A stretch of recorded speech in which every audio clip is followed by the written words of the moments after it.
Okay, we're back, and I have the first column, if you want to call it that, done on the end of my doily. So like I said, I did a straight through double crochet all the way across because I want that end border for when I do my finishing border around the edging.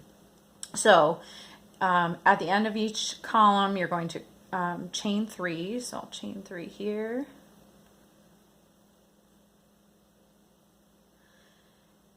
And at the top and bottom of the entire doily, there's going to be 3 double crochets plus the chain 3. So you're going to do the 3 chains, chain 3, and then you're going to do 3 double crochets in the next 3 stitches. So that's going to make a total of 4 across the top. So your 3 double crochets. Now the next stitch or next set of stitches makes your grid. So what you're going to do is chain 2 and then do a double crochet in the 3rd stitch. So you're skipping 2 stitches here, and I'll show you what that does. You're going all the way through. And by the way, there are written instructions down below this video on the blog, on my blog. So if if it's not quite clear how I'm saying it, or if I leave anything out that you don't quite understand, please skim through those instructions, because those are going to be those are going to be written out in entirety with this this video. So then again, you're going to repeat this all the way across. You're going to chain 2 and double crochet in the 3rd chain, or the 3rd spot from the last post. Now I call each of these a post. So skip, skip, double crochet. And now when you double crochet, you're double crocheting through both top loops. See how it makes a nice little ridge there? You're double crocheting through both of those. So all the way across, you're going to be making your grids, and this is going to be, like I said, I need 26 for this. So I'm going to go until I have 26 open grid spaces, and then again, the last 4 are going to be double crochets. So let me pause. Well, actually, I will just go across with this so you can kind of see 2 chains, the double crochet, and the 3rd one. Skip, skip, double crochet. 2 chains, skip, skip, double crochet.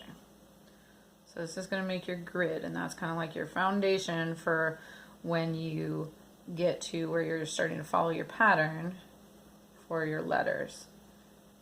Now each, I'm just going to keep going as I talk. Each X in your pattern here will be a filled in grid. So we'll talk about that once I get this, the 2 empty. So I do 2 columns. Now when I say column, you're thinking about this from top to bottom, okay? So this, good grief, hold on. This is top to bottom. So I call this a column, because you're working top to bottom, bottom to top throughout this whole thing. So you're gonna have 2 columns. I've got my solid column. I'm gonna do 2 empty columns of just the empty grids, and then I will start my letters.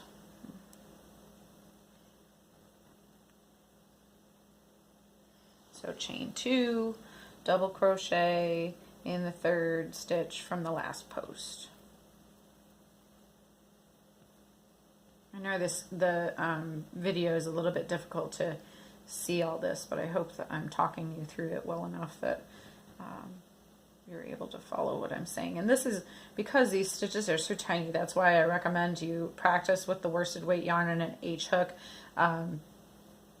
before you actually get to using a small thread, because it is definitely more difficult than just the worsted weight yarn, because it's so small.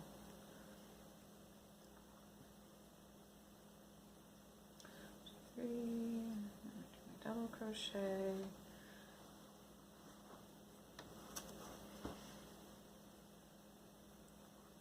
chain 2, skip 2, double crochet,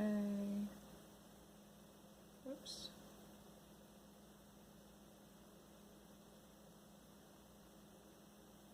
and don't worry if you're fast or not. I promise it's worth going slower if rather than having your hook slip out and having to redo stuff or making a mistake.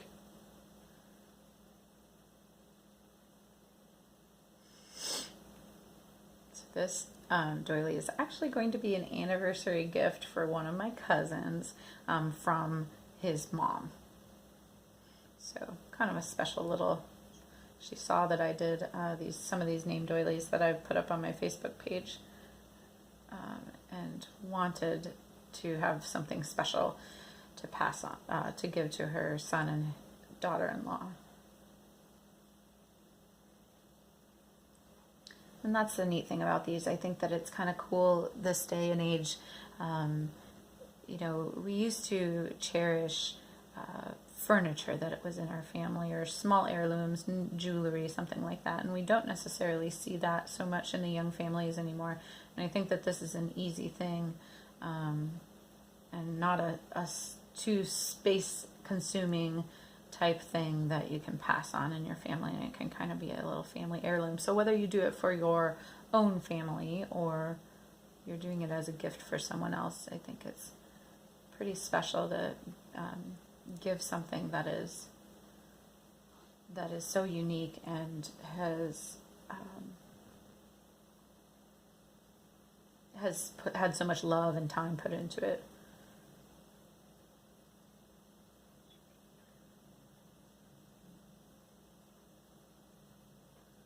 So we're almost getting to the end here of repeating that chain, double crochet,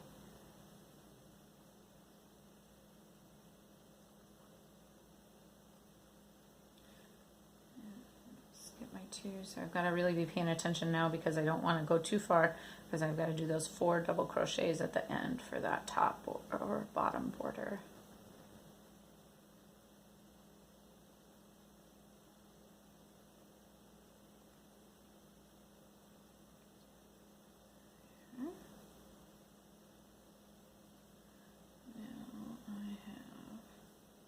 So I got to do one more empty grid. Skip, skip. So this is going, this post, this double crochet will be one of the 4. So just continue on here.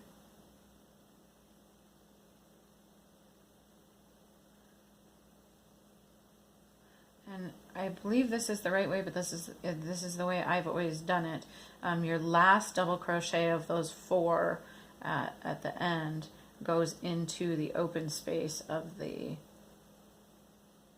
chain 3, because that's where it starts there. So you can see now, I'll lay this out on my jeans so you've got kind of a dark background to have that contrast on. You can see now I have my solid column with the double crochets, and then I've got 1 column of open grids. So I am going to pause it now that I've gone through that 1 column, and I am going to make my 2nd column of open grids. Remember, you're going to do your chain 3 and your 3 double crochets at the top, do all of your open grids, and then your 4 double crochets at the end of that column. So I am going to pause the video now, and I will see you back in just a moment.